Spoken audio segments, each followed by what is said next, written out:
supporters, blows his whistle. George Moncur steps up and scores!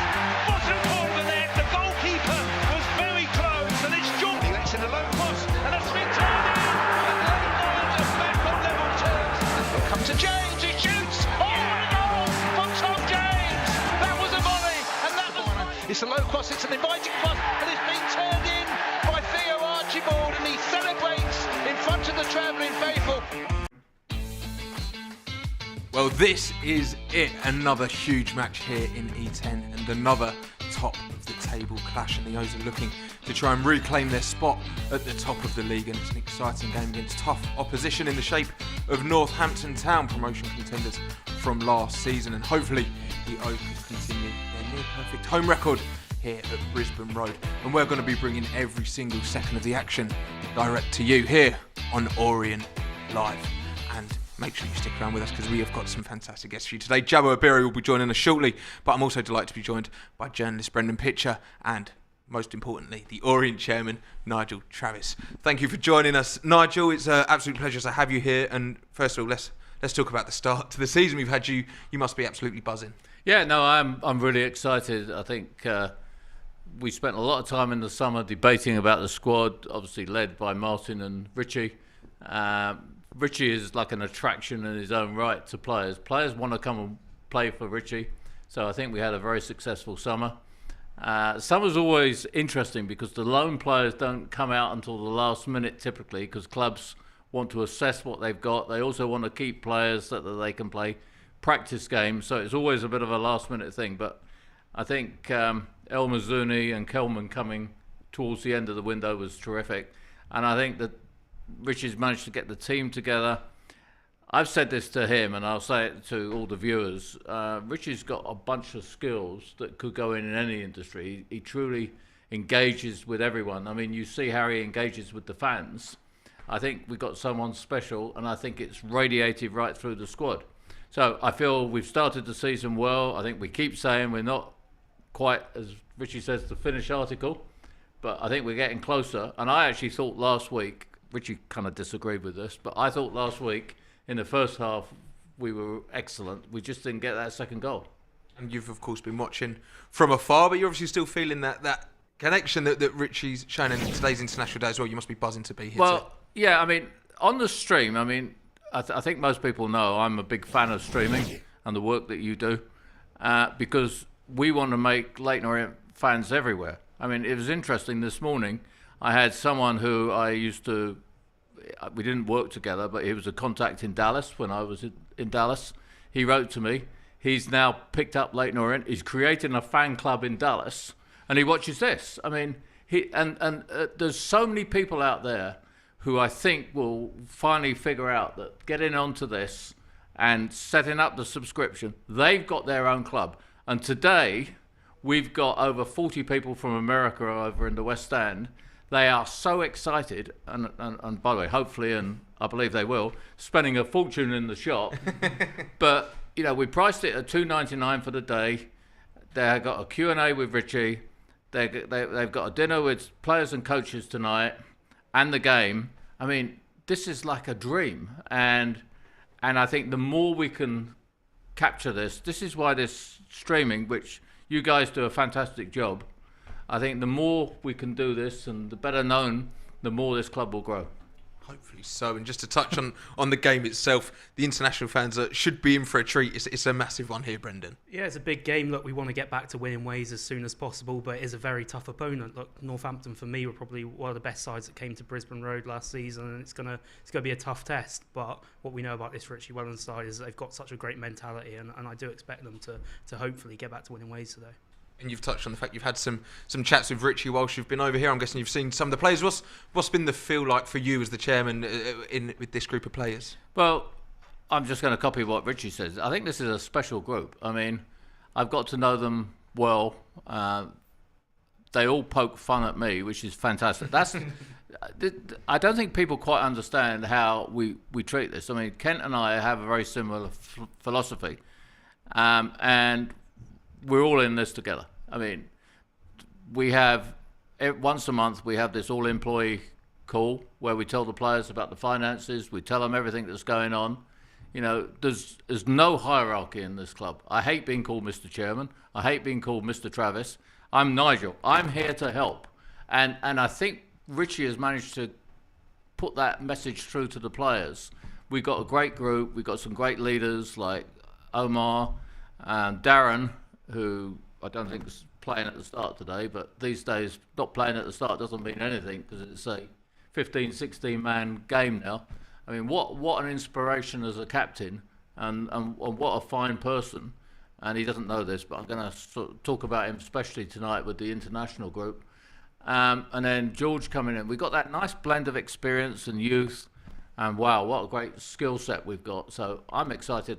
I'm sure, and you and the rest of the investors and the top level of you and Ken and everyone, you're all very vocal about the ambition, and I'm guessing being in a position like this, and we seem to have some bright years ahead of us, but being in a position like this early in the season must feed that and be quite encouraging as well. Well, I think it's good and bad, actually. I mean, there's a danger you get complacent, and I get all these notes from Americans who don't really understand promotion and relegation, a lot of them.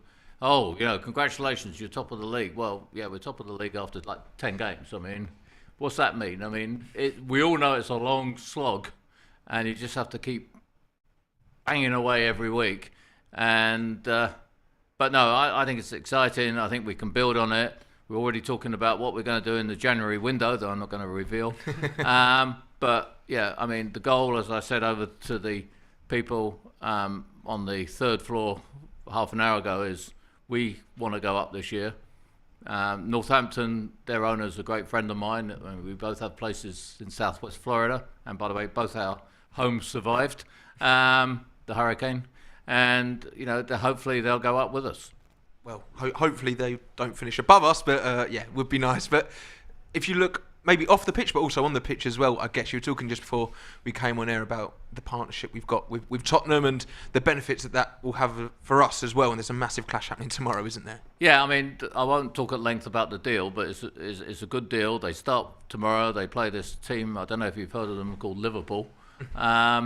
I remember when we went up with Liverpool back in 61, 62. But anyway, Spurs women play the women from Spurs tomorrow. We're only opening the west side. So my challenge to Leyton Orient fans is come and watch this. I think it's going to be a top quality entertainment. We make money on it. But the real win for us is not only contact with a great club like Spurs, but also we get a hybrid pitch next summer, which will improve our playing surface here, make it more durable. And most of all, if you talk to people like Richie, players want to play on it.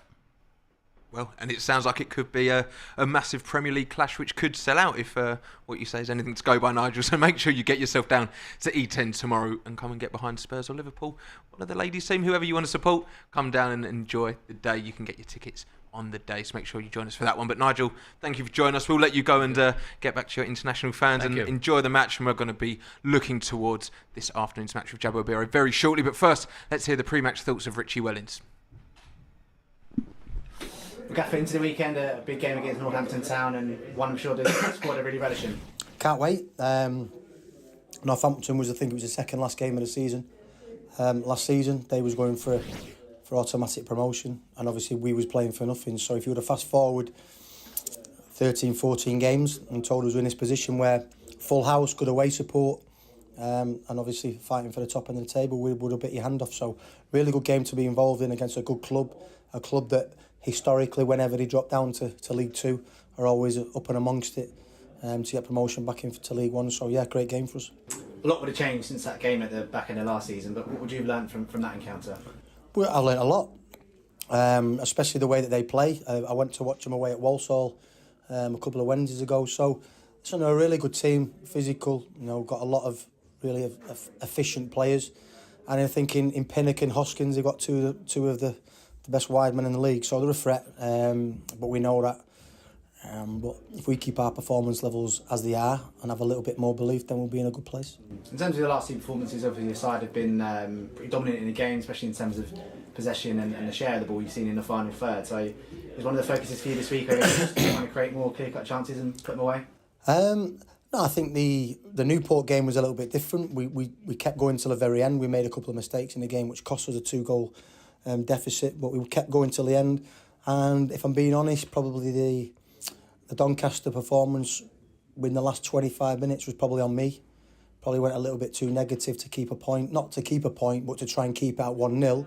And then when it went to 1-1, didn't do enough to win the game because I was happy with a point the way the game was going. So I apologise to the players on Monday because I want to be front foot, I want to be aggressive, I want to try and win every game. So my mindset will change to this weekend and going forward to trying to win every single game because I think we've got a squad capable of doing that. He's confident as always, that Richie, and he has picked a lineup today, a very strong one as always, and just the 2 changes for the O's. Let's take a look at it now. And in goal, as always, is number 22, Lawrence Vigouroux. Number 2, Tom James is in at right back with 5, Dan Happy in at centre back. Out wide is number 7, Paul Smith, and one of those changes is number 8, Craig Clay, coming into the middle with number 11, Theo Archibald on the wing as well. Number 12, Jordan Brown joins Craig Clay in the midfield, and number 14, George Moncur completes that trio. And leading the line this afternoon is number 16, Aaron Drinan. Wearing the armband in Darren Pratley's absence is number 19, Omar Beckles, and at left back, number 32, Rob Hunt.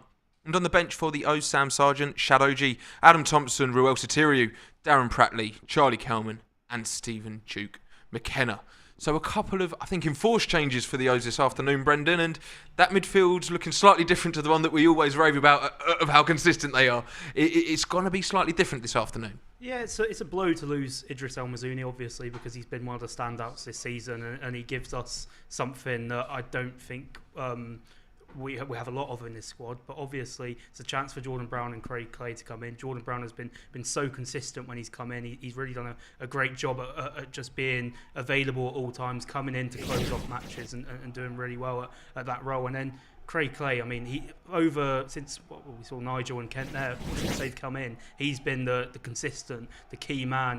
When we've missed him, we've suffered. But this is the first real season where he's had a job on his hands to get back in the side, and I know he'll be chomping at the bit to put in a good performance today and prove that he's capable of playing in the side. I mean, that's the thing. We always spoke about when the team was barely changing, when we were winning every game, we were saying, the competition for places. We've got quality on the bench that will be just desperate for a chance. This now for Jordan Brown and Craig Clay, as Brendan says, Idris El Mazouni's injury, thankfully he should be back next week from what we hear, but they won't be wanting him to start next week, will they? No, I mean, this is their opportunity. I mean, like Brendan was saying, they've come on every game, they've come on, they've done well, they've held their own and supported the team. So this is it's nice to see the manager showing that faith and using the squad, because sometimes it's very easy just to pick the same players that have been performing, but it's a great encouragement to everyone in the squad that if you do it right and you keep going, you get the chance, and this is their chance to lay a claim to the shirt. And we haven't picked up a win in the last 2 games, which in the grand scheme of things isn't too bad considering how we started the season, but in the same breath, Richie definitely won't be wanting to go 3 games without a win, will he? Definitely not. I think today's going to be a big game and big performances.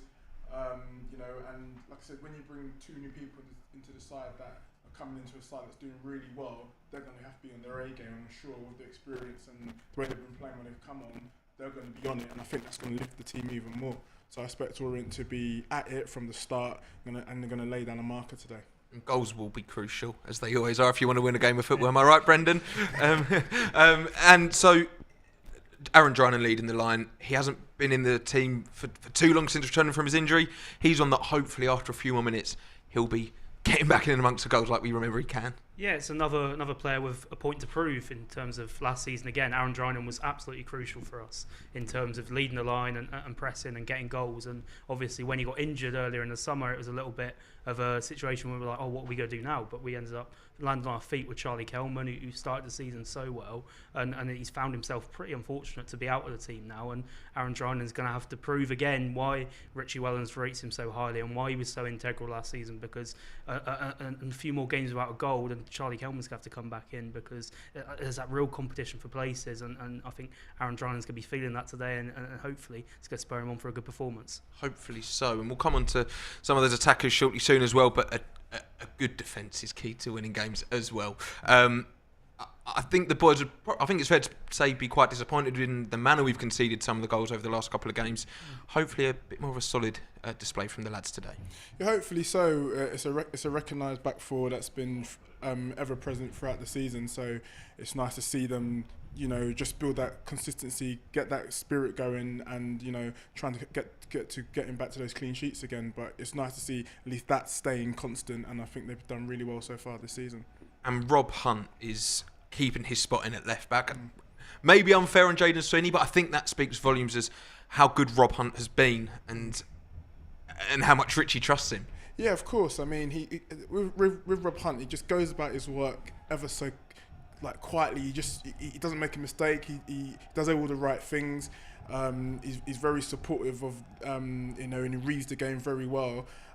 Don't get me wrong, I think Sweeney's done remarkably well, but I think Rob edges it with his self-assurance, his calmness, and it's a good competition to have. But I'm happy to see him back in the shirt and solid back in the back four. And I think Richie touched on it in his pre-match interview that we've already heard about how much he rates Rob Hunt. Look, he's worked with him before. He thinks that clearly he is a League One player, and he's been unfortunate in terms of just being in a couple of poor sides during his stints in League One. So he's clearly got a lot of technical ability for a defender. I think to be able to play at left back consistently as a right footer, it takes a lot of technical ability, and as we're seeing here, I think it was his first assist of the season for Paul Smith's goal. I mean, Paul Smith did a lot of the work there, but it's still a good ball into the box for him, and he's just proving to be that consistent 7 out of 10 player that you need if you're going to be at the top end of the division.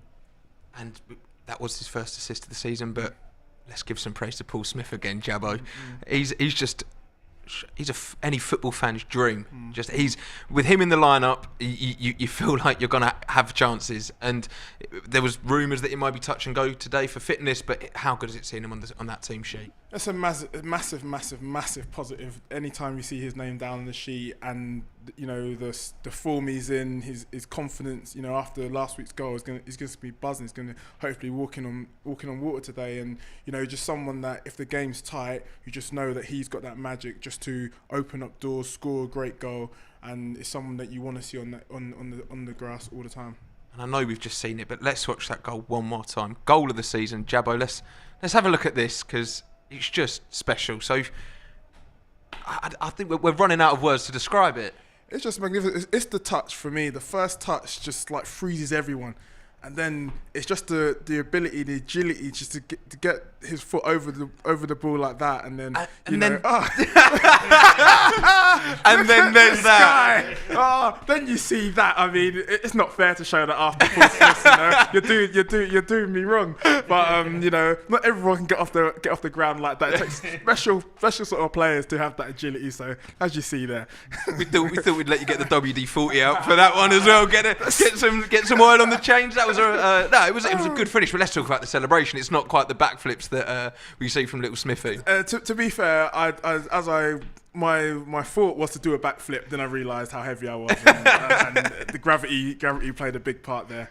But back in those days, my boots were 8 kilos. So, but no, it was fantastic. Both goals were really good, and hopefully see some more like that today. Well, thank you for digging that one out of the archives and making sure we saw that one, Jabbo. We appreciate it. But now let's take a look at the visiting side for this afternoon's game, and it's a tough test for the O's as we face Northampton Town. And in goal for the Cobblers is number 1 Lee Burge, number 4 Jack Sowerby, their captain, number 5 John Guthrie, number 6, Sam Shearing. Number 8, Ben Fox. Number 9, Louis Appere. Number 11, Mitch Pinnock. 12, Mark Leonard. Number 14, Ali Koike. Number 19, Kieran Bowie. And number 20, Harvey Lintott. And on the bench for Northampton is James Dadge, Danny Hilton, Sean McWilliams, Aiken Odemeo, Ryan Haynes, Liam Cross, and son of Sean, Max Dyche.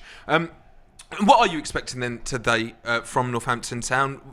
I remember that game here at the end of last season where they looked like an unbelievable outfit. They didn't quite manage to make it back into League One, but they're always a dangerous team. Yeah, very, very unfortunate not to be a League One team this season. Look, we saw what happened with Bristol Rovers, where it's that miraculous final day result that cost them in the end. And they're just a very, very good team for the level. They're everything that you would expect from a good team at this level. They're good defensively. They play like a straightforward 4-4-2, but it's so functional, and you can break on the counter attack, and it works very well. But also, I think the biggest threat for them is set pieces. I think they've got the most set piece goals in the league with 11. So they've got a couple of big centre backs, one in John Guthrie, who hit, I think, 9 or 10 goals last season. So just a very, very good League Two side, and one that's going to be a real tough test. Although, saying that, like us, we've got maybe 1 or 2 injuries. They've got maybe 3 or 4. So it's a big, big day for Orient, and they're missing, I think, Danny Hilton, who is kind of their key summer signing in the same way George Moncur is ours. Epia, who, if you remember the game last season, kind of tore us apart a little bit, and they're big misses for them. So it's a big afternoon. They're missing also Sam Hoskins, who is the league's top scorer. So big afternoon, and hopefully those changes will be the difference and will prove we've got the stronger squad. Some key injuries for them, but they're still just a place below us in the table. And we've had a few big games recently. You know, you look at Barrow, that top of the table clash. We got one today. Mentally, we want to be putting some distance between ourselves and Northampton. That league table, I know it's early doors, and everyone says you don't look at it, but it's big still, isn't it? Yeah, it's big, you know, especially whenever you play your nearest rival at that moment in time. You want to get that win, because it just puts that distance away from you and you and them. So it's a big game, and both teams want to get back to winning ways. Both teams with aspirations of getting promotion, and this is the sort of game that you go and do your business in. So I think it's going to be an intense start, a lively start, and you know, Orient need to put them on the back foot early doors. It's a nearly sold out game as well here in E10. Northampton have sold out their allocation. As a player, do you feel that second versus third, a sold out away end? What are the feelings there? Those games you want to play in, the bell goes, you come in the dressing room, walking down the tunnel, and you hear like the crowd just bellowing out, and you're thinking, yeah, it's a proper game. Sometimes when you're at the, no disrespect, when you're at the like lower end and you're fighting for something, it doesn't feel the same. When you're at the top and both you're playing against a team that's going for it as well, it does give you an extra spring, and they're going to be feeling that today in that atmosphere, and it's going to be electric. Well, we're below the away fans, and we can hear them bouncing up there, Brendan. It does feel big, doesn't it? Even for us fans, it feels big. And yes, we speak about how early it is in the season, but it's quite a nervous one already. Yeah, every game feels big when you're up there and you're kind of there to be shot at, as we are at the minute. We're on points per game, at least the best team in the league, and Northampton are going to be a real test for us today. But we've seen this season, look, Mansfield we thought was going to be a real tough test. We beat them 1-0. Barrow was a similar feeling. It was first v second, and we beat them quite comfortably. So this side has proven already that they're comfortable with tough tests, and they can come out the other side. Well, it is, of course, a big one here in E10 today, but the O's are at home again this Tuesday, and it's a Papa John's Trophy mega fixture as we face the Chelsea under-21s, and it's a must-win game for the O's if you want to progress to the next stages. And that one is available to stream for UK and international fans, and of course, tickets are on sale as well. So if you want your streaming passes, head to the website that is on the screen now, or head over there as well to the ticket website where you can come down to E10 and get behind the boys. Make sure you join us for that one. If we look back to the last game here in E10 though, Jabbo, that it was Newport, and I don't want to discredit them, but it felt like they did a job on us. Set piece goal, penalty, sit behind the ball and really frustrate us. You hope that's not going to be the case again today. Well, I mean, when you're at the top, you know, teams come here to sort of like get something at least, you know. If they take the lead, they're going to try and protect it. They're going to try and frustrate us. So that's what we're going to soon. That's what we're going to have to expect. You're a top of the table team. People don't want to come here and drop points. So that's why you have to start on the front foot, get ahead of that, get that out of the way. So then teams have to then come out and play. Then you can find those gaps and you know, make positive football from that. It was a dominant performance as well. We probably don't want to remember it too much. It was a disappointing result, but when you look at that Northampton game, you look at the first half against Doncaster last week as well, and Newport, and Doncaster. They're games in which we have played really well. Nigel said that he thinks it's some of the best football we've played. You've got to make it count though, haven't you? Yeah, definitely. I think the Newport game was just a case of 2 goals in quick succession, and any League Two side is going to struggle with that, well, especially when Newport kind of bunch up and play men behind the ball. And then Doncaster, again, really should have been more than 1 goal up considering the amount of possession and chances we created, and that's probably where Richie Rans will feel a little bit disappointed, because then you get injuries to people like El Mazzuni, and I think Moncur also came off in that game, and that makes a difference. So yeah, it's just about kind of putting a 90 minutes together, which we've done on a few occasions this season, but once we put those 90 minutes together, I think we're right up there in terms of this league. Well, hopefully it is a different outcome this afternoon in E10, and the O's will be able to pick up all 3 points. And don't forget, if you're watching along on our YouTube stream, then make sure you head over to that website that was just on screen. Now you can pick up your audio pass to listen along with Dave Victor and Matt Hiscock, or international fans, you can get a match streaming pass to watch along as well. And the website's there for you now. Make sure you join us for that. But first, let's take another look and remind ourselves of how the O's are going to be lining up this afternoon. So in goal, as always, for the O's, number 22, Lawrence Vigouroux. In at right back is number 2, Tom James. In at centre back is number 5, Dan Happy. Out on the wing, he is magic. It's number 7, Little Paul Smith.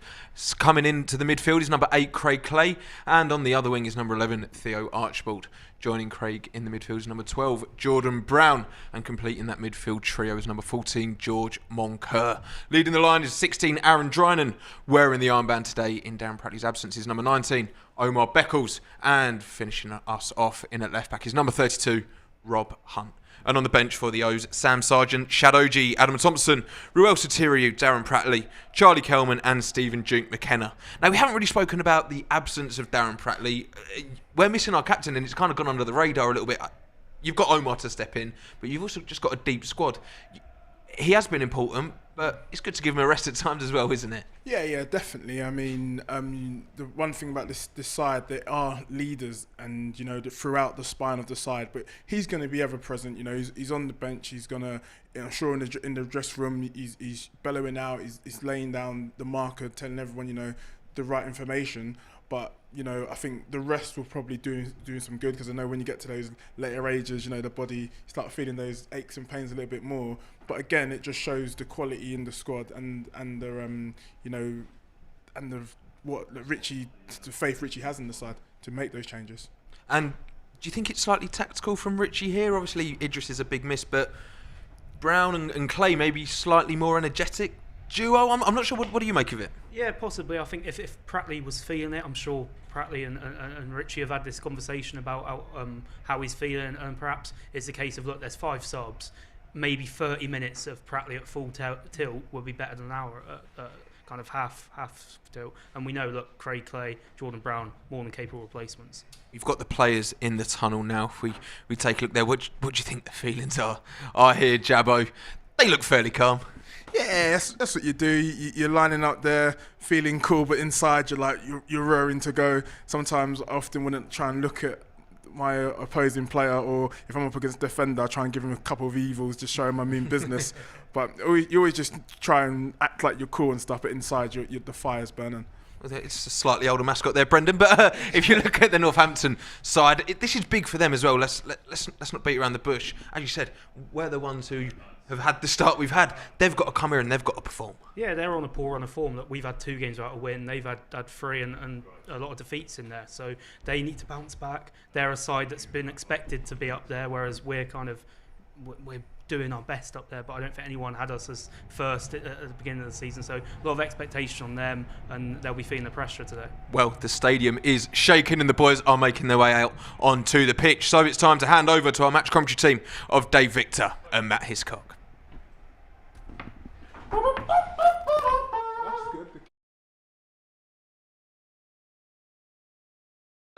People have come from all over the world to see this one, and it's Nigel and Kent here to play the hosts.